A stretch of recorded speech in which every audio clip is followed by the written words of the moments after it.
Assalamualaikum, apa khabar? Selamat pagi dan salam Malaysia Madani. Salam perkenalan dari saya Nur Asyakirin binti Burhan. Saya berumur 11 tahun. Saya merupakan murid tahun 5 Saidina Umar. Saya bersekolah di Sekolah Kebangsaan Kuala Tembeling, Jelantik Pahang. Hari ini saya ingin berkongsikan sebuah buku yang pada pendapat saya, buku ini sangat menarik.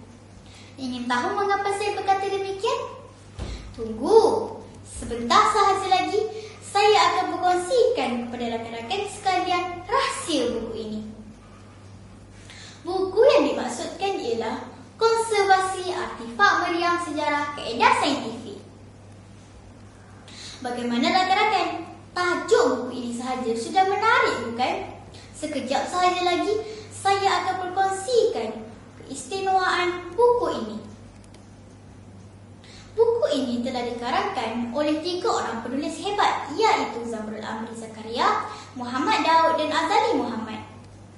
Buku ini telah diterbitkan pada tahun 2009. Ini bermakna buku ini telah 14 tahun berada di pasaran.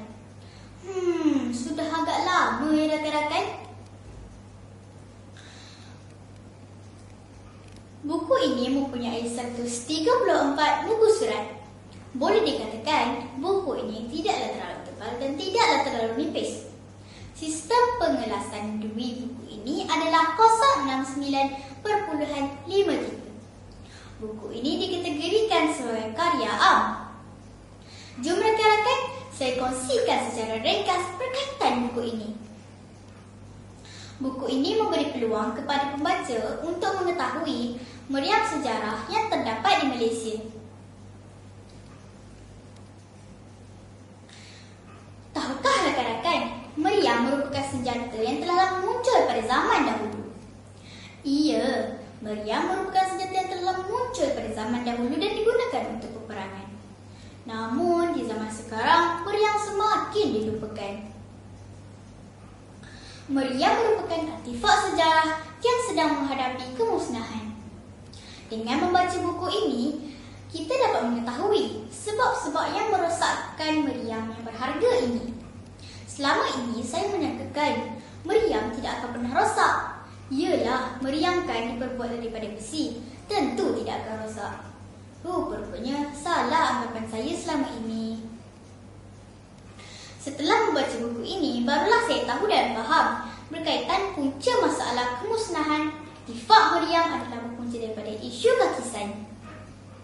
Topik kakisan dan jenis-jenis kakisan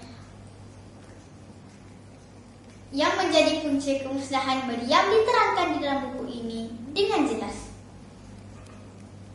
Sehubungan dengan itu, prosedur konservasi meriam menggunakan kaedah saintifik merupakan jalan penyelesaian kepada masalah kemusnahan meriam.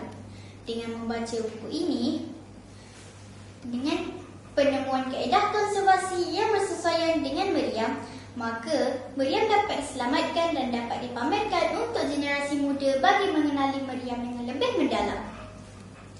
Kawan-kawan, saya sangat merasa kagum dengan meriam-meriam yang terdapat di Malaysia. Dengan membaca buku ini, saya dapat mengetahui jenis-jenis meriam yang terdapat di Malaysia.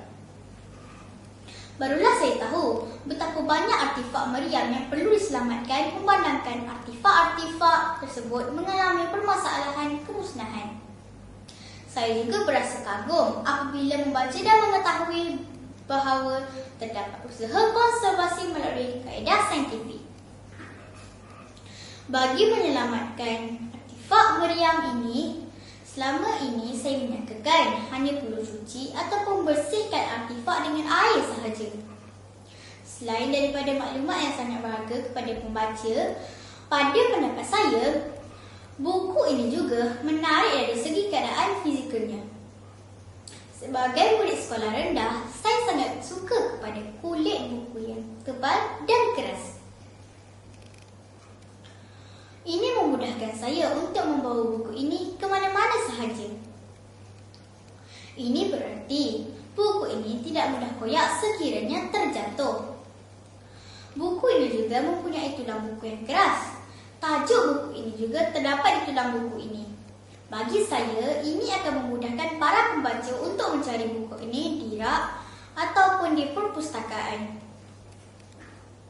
Kawan-kawan nak tahu tak, gambar-gambar dalam buku ini sangat banyak. Setiap peringkat ataupun proses konservasi artifak meriam disediakan dengan gambar. Dengan ini, kita akan mudah faham. Gambar-gambar yang diletakkan di dalam buku ini sangat realistik.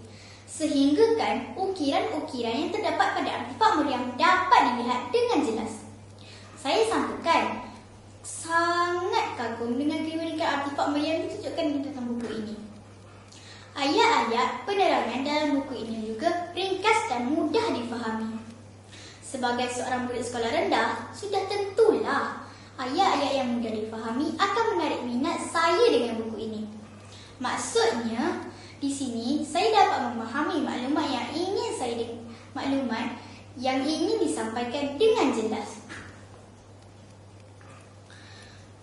Tulisan yang tertera di dalam buku ini juga bersaiz sederhana, mudah untuk dibaca. Buku ini juga menyediakan indeks nombor bagi kegunaan rujukan bagi sesiapa yang ingin memahami sesuatu perkataan dengan lebih lanjut. Cuma sebagai penambahan baikan, saya berpendapat warna kulit buku ini agak suram dan gelap. Mungkin sekiranya untuk menarik perhatian awal pembaca, kulit buku tersebut mungkin boleh menggunakan warna yang lebih ceria dan menarik minat para pembaca untuk mengambil buku di rak. Kawan-kawan perasan tak? Saya banyak kali menyebut perkataan konservasi. Sebenarnya konservasi itu apa? Sekira-kiranya kawan-kawan membaca buku ini, pasti kawan-kawan akan menjumpai. Maksudnya, secara ringkasnya, konservasi merupakan tindakan untuk memanjangkan tempoh hayat sesuatu artifak. Ini termasuklah aktiviti pemeriksaan, pembersihan, rawatan, pemantauan dan pendokumentasian supaya ia kekal dan boleh dipamerkan kepada masyarakat. Macam mana? Saya boleh tahu maksud konservasi ini sudah tentu dari maklumat yang diterangkan dalam buku ini. Jadi kawan-kawan, marilah baca buku ini. Banyak rahsia berkaitan artifak meriam yang dikongsikan dalam buku ini. Saya amat menyarankan kawan-kawan membaca buku ini. Sekian, terima kasih.